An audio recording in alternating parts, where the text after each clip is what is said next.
proud to serve northeastern and central Pennsylvania. This is WNEP TV 16, the news station.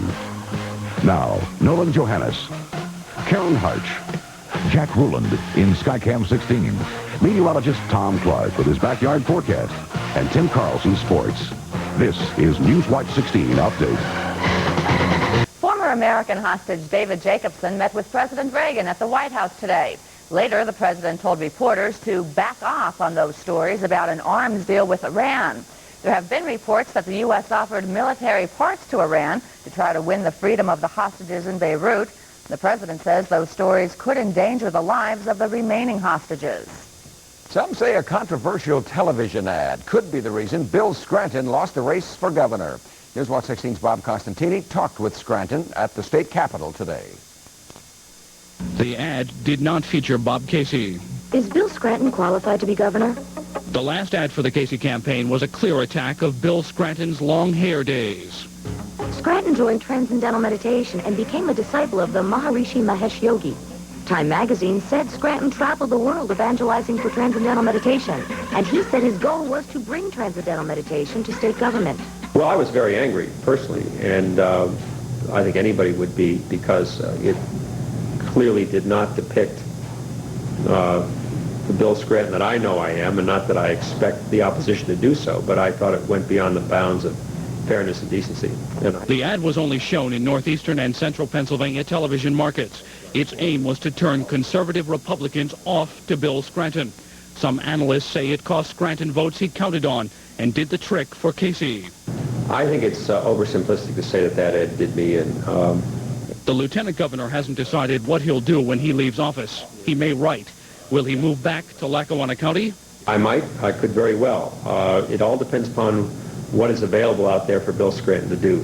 All the while, he'll keep his eye on politics. Less than 4 years from now, Bob Casey's record as governor will be fair game for all challengers. Bill Scranton says he isn't thinking that far ahead, and he'll give Casey a couple of years in office before he decides if he'll take a shot. Bob Costantini, Newswatch 16 at the Capitol in Harrisburg. Next, meteorologist Tom Clark. And Tom, please don't tell us it's going to rain all weekend. A great weekend to plan something indoors. I'm afraid Football to say. games on TV. That's one thing you can do, yep. When we come back, I'll be telling you when that cold air is going to get here next week. You're watching Newswatch 16 Update on WNEP TV, and we're proud to serve Mount Pocono and all of Monroe County. How should a luxury car feel? Sophisticated. Sensational. Serene. Hot. Cool. Classic. It should make my heart pound. It should make heads turn. Whether you choose the Continental, the Mark 7, or the Town Car, the answer is Lincoln. What a luxury car should be.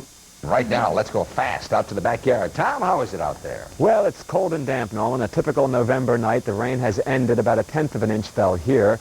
Let's begin out in Clinton County for the weather watch tonight. Glenn Englert checks in with 45 degrees. Temperatures holding steady. Cloudy sky there, and 1900ths in his gauge tonight. Steve Smith in Carbondale checks in with 44 degrees under a cloudy sky. And in St. Clair, John Jenkins tells us it's 48 at his place. Some drizzle falling, and about 2/10 of rain down there in the past 12 hours. In the backyard now, cloudy, 46, humidity 93%.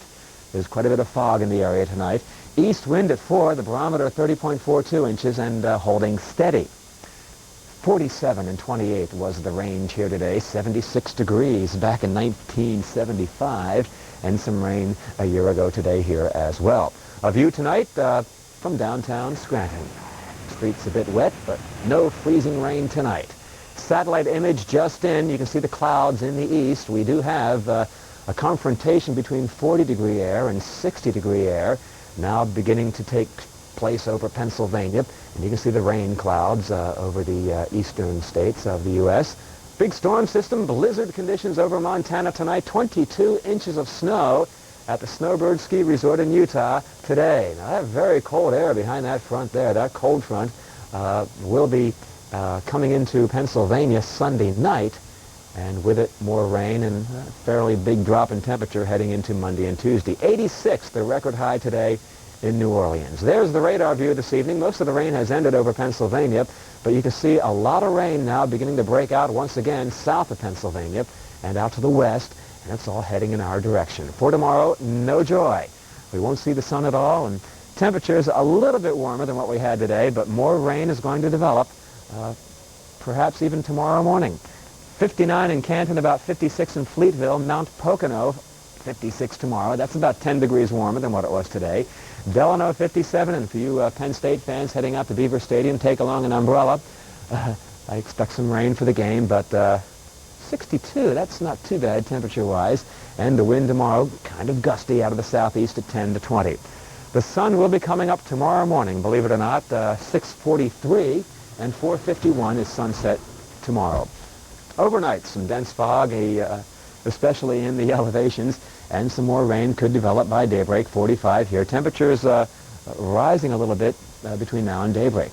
About 60 for the high tomorrow, more rain, and it could rain tomorrow night as that 60-degree air works its way in.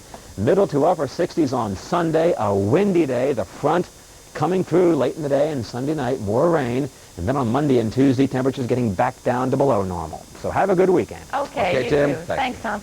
Next, Tim and Albie with a story on all 35 high school football games tonight. 16 Sports Final is next.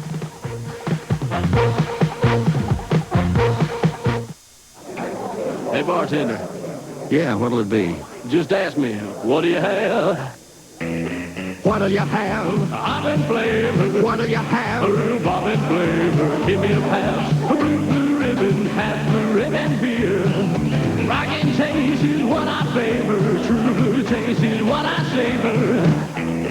Give me a pass. Blue ribbon, half blue ribbon beer. You know what we like. Where would Ford hold their 87 introduction sale? At Motor Twins, the Ford giant, of course. Look, a new Ford Escort, world's bestseller, $136 a month and nothing down. 87 Ford Tempos as low as $179 a month and nothing down. Or 87 Ford Ranger pickup trucks at $139 a month and absolutely no down payment. Now through Saturday at Motor Twins, the Ford giant across from the Kingston Armory, Market Street, Kingston. Drive your new Ford home during this no down payment sale. Where else but at Ford's giant, Motor Twins? Well, it's hard to believe, but for many teams, this is the final week of play in high school football season, Albie. And I guess what that means, the extra light schedules will come up in the next couple of weeks, and this is our last sports final of the season. A tear in the eye, maybe. That's right. That is correct, Albie. And, of course, it also means the playoffs aren't too far away, and there are many postseason spots still up for grabs. A lot of them, and an exciting one tonight. One team that needed to win tonight to have any outside shot at a playoff berth was Wyoming area. They have a remote shot at an Eastern Conference Class A wildcard spot if they could come out on top of Myers. And this was an exciting one, and the excitement started early in this one. Myers punting deep in their own territory. It's taken for the Warriors by number 30, 6'1 senior Eric Upworski, and he takes advantage of two great blocks, goes on the outside and the right side, 58 yards for the touchdown. Wyoming area has the game's first touchdown. They missed the extra point, but it was still 6-0. Myers Mohawks came back in their next possession. Jeff Namey to Rajiv Ishmael. The touchdown caps a 10-play, 71-yard drive. They missed the extra point, so it's 6-6. A bit later, big third down call for Wyoming area. Charles Milazzo takes the pitch for the Warriors and puts them back in the lead. Extra point, it's 13-6, but the Rocket went back to work. 50 yards for the touchdown right here. That cut the lead to only one, but the bad news is Rajiv left the game and was treated at Wilkes-Barre General. He's now listed in stable condition with stomach cramps. Before the half ended, Wyoming area put the game away. Scott Giberson from Phil Russo for the touchdown. They added one more, and they win this game 27-12.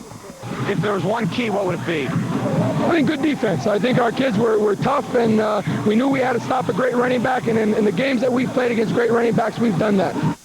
And a big one tonight for Wyoming area. Eastern Conference, Berwick beats Shamokin easily. Dallas by 2 over Pittston area. Tunkhannock beats Hazleton 36-22. Northwest 8-6 over Western Wayne. And West Hazleton 47, Bloomsburg 7. On the wet, artificial turf of Wilkes-Barre Memorial Stadium tonight, the number 8 team in the Super 16, GAR, looking for its 9th win in 10 games as Hanover visited. The Grenadiers hoping to get momentum on their side as they move into the game next week with Myers that could decide the Division II title of the Wyoming Valley Conference. Tom Tidy has the story on GAR and Hanover. The Grenadiers were already up 7-0 and driving on the first possession of the second quarter when GAR's Leroy DeGraffenried takes the handoff and goes 50 yards for the touchdown. The PAT made it 14-0 GAR. Then with only 1:47 in the half, the Grenadiers broke out their freezer. 310-pound Joey Kusakavich. He goes over from the one, and GAR is up 21-0 at halftime. GAR's defense set up the only score in the second half when Dave Mahardy flies in and blocks this Hanover punt. It was down on the 1-yard line. On the next play, it's Maurice Taylor over the top. It appeared he fumbled, but the score counted, and GAR shuts out Hanover 28-0. Oh, we didn't have any problem keeping our heads in this ball game. We take them one at a time. We know what happened about 3 years ago when we upset Hanover in a similar situation, so we had no problem there. Tonight, the GAR Grenadiers played this game mainly for pride. Next week, it's the big showdown between Myers right here at Memorial Stadium, which will decide the Wyoming Valley Conference Division II champion. Tom Tidy, Sports Watch 16, Memorial Stadium in Wilkes-Barre. Eastern Conference scoreboard coming at you. Panther Valley over Minersville 13-0. Central Columbia edged Milton by a score of 19-16. It was Line Mountain 9, Lewisburg 0. Warrior Run 26, Mifflinburg 0. St. Clair over Cardinal Brennan 27-6. Southern Columbia and Lords Regional a 6-6 tie. And it was Williams Valley 12, Pine Grove 7. Interesting circumstances surrounded the Mount Carmel-Shikellamy game tonight. If Mount Carmel won, they would end up most probably Eastern Conference Southern Division Class A wild card winners. Williamsport ending up in that possibility as champions. But a Mount Carmel loss and a Berwick win, and the Bulldogs would get the title, and the Billtown would picking up the wild card spot there. Mount Carmel eliminated completely. And let's see what happened for the Red Tornadoes against Shikellamy. It was a good one. Late second quarter, long bomb here from Bob Kepprich, or I should say it is from Kepprich to Eric Nahodel. Extra point is no good. Mount Carmel takes a 12-7 lead into the locker room. And then early in the third, they picked up right where they left off, keeping the momentum going. More excitement for Mount Carmel. Mike Ashrenfeld, 10-yard run. Extra point is now good. 19-7 lead, and Mount Carmel goes on to win this game by a final of 39-7, and a big win there for Mount Carmel. It looks like they have probably locked up that wild card berth. Big 11 now. Abington Heights by 2 touchdowns over Old Forge. Dunmore and Scranton Central postponed tonight because of the rain. They will play Monday at 7:30. West Scranton and Scranton Prep. Prep wins at 14-8. West Branch Conference. It is Montoursville, our 10th ranked team, 24-13 over Loyal Sock. Northern Tier Sayre beats Waverly. Colonial League Wilson 12, Nazareth 6. 7th-ranked North Schuylkill is one of the must-win situations in Pottsville tonight. The Spartans needing a victory to have a shot at the Eastern Conference Southern Division Class B1 title. They actually played in North Schuylkill High School. We'll get that right. Second quarter action, North Schuylkill driving. Quarterback Charlie Federoff. The pass coming at you right to Todd Lane for 23 yards. The next play, it's Federoff to Matt Greco for the nice TD pass. 21-7 North Schuylkill. Last seconds of the third quarter now. Federoff on the keeper. He'll go for 20 yards deep into Pottsville territory. And 2 plays later in the fourth quarter, it's Federoff on the bootleg for the touchdown. And the final on this one, North Schuylkill wins it 28-13 over Pottsville. Let's go to the scoreboard now and check out the East Penn Conference. Deerup over Bethlehem Catholic 14-0. Parkland beat Northampton 12-0. It was Easton 47, Allentown Allen 15. Bethlehem Freedom over Emmaus 7-3. Phillipsburg beat Liberty 14-6. In the Centennial League, Palmerton over Northern Lehigh 12-7, and it was number 3 Stroudsburg over Northwestern 7-6. And that Northwestern Stroudsburg game, Tim, a big part in deciding the District 11 Class AA playoff bids. Third quarter, Pat Renard to Troy Newell, 5 yards for the score. Extra point was good. 7-0 Stroudsburg. Early fourth, David McCann with a keeper from 3 yards out for 6, but that was all. 2 attempts for the 2-point conversion came up empty, and Stroudsburg wins this game over Northwestern 7-6. High school football scoreboard. Here we go. Sealands Grove, an easy winner tonight over Danville. South Williamsport shuts out Bucktail. Bald Eagle Nittany over Hughesville 31-zip. Lewistown by a field goal over Chief Logan. Juniata and Mount Union a 6-6 tie. Penns Valley beats Kish 27-7. Bellefonte by 1 over Bald Eagle area. And a late final, Williamsport, our 5th-ranked team, 26-14 over State College.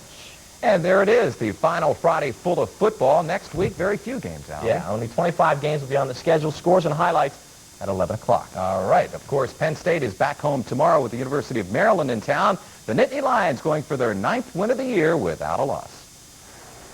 To say Penn State's defense is good may be a bit of an understatement. In the last game against West Virginia, the Nittany Lions were stingy enough to hold the Mountaineers to just a field goal. In their last 3 games, the Lions have yielded a mere 6 total points, both on field goals. Penn State's defense is 11th overall in the country and 3rd against the run and in allowing points per game. Those are great stats. But Penn State head coach Joe Paterno doesn't want to give the defense full credit for the lack of opponent scoring. You've got to give the offense credit. The last 2 games, they've not given up a turnover until late in the game. The field position's been good, the kicking's been good, and all those kinds of things, and our defense has played very well. I think that it's a combination of things in there. So considering Penn State's defense and ball control offense, Maryland may be in for a long, soggy day at Beaver Stadium. We'll have a full report on the game tomorrow night at 11. So what's the story, Albert? Your prediction on the Penn State-Maryland game? Hard thought. Penn State 26-7. All right, and I like the Lions. I think they're ready to take the Terps to task. 37-8 will be the final. Penn State on top. And Tim, Penn State fans will be doing something unusual tomorrow, actually rooting for the Pitt Panthers to win. That is certainly a change, but not surprising since Pitt is playing #1 Miami. Should the Panthers pull up the stunning upset, Penn State could end up as the #1 team should they win also. Al, what about that Pitt-Miami game tomorrow? I'm going way out on a limb. Pitt's going to get the upset 21-15, but I should say that that's from my heart, not my brain. I have to go with Miami, especially since Pitt will not have John Congemi at quarterback. 29-12. Miami will win that. All right. And we'll find that one out tomorrow. Of course, we'll have more on that on the weekend show. Pro Hoops now. Sixers at the Spectrum tonight. They get a win tonight, 114-97 over San Antonio. Milwaukee beats New Jersey 115-94. Atlanta by 30 points over Phoenix. Boston beats Washington by 2. And Detroit 115-109 over Chicago. On the ice, Vancouver over Buffalo tonight 7-6. Winnipeg beats St. Louis 2-0. And Edmonton over Calgary 3-2 in the second. We pick up some Friday night action at the Downs with the second feature, won by Choice N, and the winning numbers. And the winning numbers in the Daily Double, 5 and 7. Timmy pay out there, 1160. Big triple, 2, 6, 3, 180 even. And that'll do it for this week's sports final of the year, our final one. And thank you very much for being here. I enjoyed it. Nice to have you. A lot of fun. Okay, buddy. Karen and Nolan will be here in just a second, but first, tonight's lottery numbers. The daily number is 133. And the lotto numbers are 4, 8, 15, 25, 28, and as Nolan would say, 39. And the alternate is 3. And we'll be right back.